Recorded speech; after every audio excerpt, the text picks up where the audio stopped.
म्हणजे महापालिका निवडणुकांच्या तोंडावर उपमुख्यमंत्री एकनाथ शिंदे यांचा बालेकिल्ला असलेल्या ठाण्यात आज शिवसेनेमध्ये मोठं नाराजी नाट्य पाहायला मिळालं. शिंदेंच्या शिवसेनेच्या महिला आघाडी प्रमुख आणि माजी महापौर मीनाक्षी शिंदे यांनी आपल्या पदाचा राजीनामा दिला. ठाण्यात पक्षविरोधी कारवाई प्रकरणात शाखाप्रमुख विक्रांत वायचळ यांची शिवसेनेतून हकालपट्टी करण्यात आली आहे. विक्रांत वायचळ हे प्रभाग क्रमांक 3 मनोरमा नगर परिसरातील शाखाप्रमुख आहेत. मीनाक्षी शिंदे यांचे निकटवर्तीय कार्यकर्ते अशी त्यांची ओळख आहे. त्यामुळे वायचळ यांची शिवसेनेतून हकालपट्टी केल्यानंतर मीनाक्षी शिंदे नाराज झाल्या असून त्यांनी शिंदेंच्या शिवसेनेतल्या आपल्या पदाचा राजीनामा दिला आहे. त्यानंतर रात्री उशिरा मीनाक्षी शिंदे या शिवसेना शाखेत आल्या होत्या. त्यावेळी विक्रांत वायचळ हेही त्यांच्या समवेत होते आणि महिला आघाडीकडून मीनाक्षीताईंच्या समर्थनार्थ घोषणाबाजीही करण्यात आली.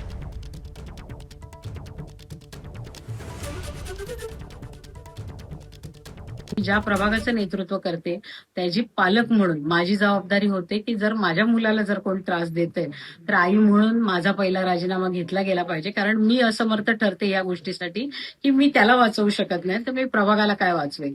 आणि म्हणून मी माझा राजीनामा दिलेला आहे.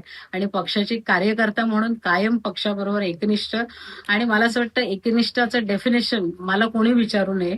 कारण गेली 19 वर्ष पक्षासाठी जे करायचंय ते कार्यकर्ता म्हणून मी केलेलं आहे. आणि बाकीचं तर आता उद्या साहेब माझ्याशी बोलल्यावर मी त्याच्यावर स्पष्टीकरण देऊ शकतो. एबीपी माझा, उघडा डोळे बघा नीट.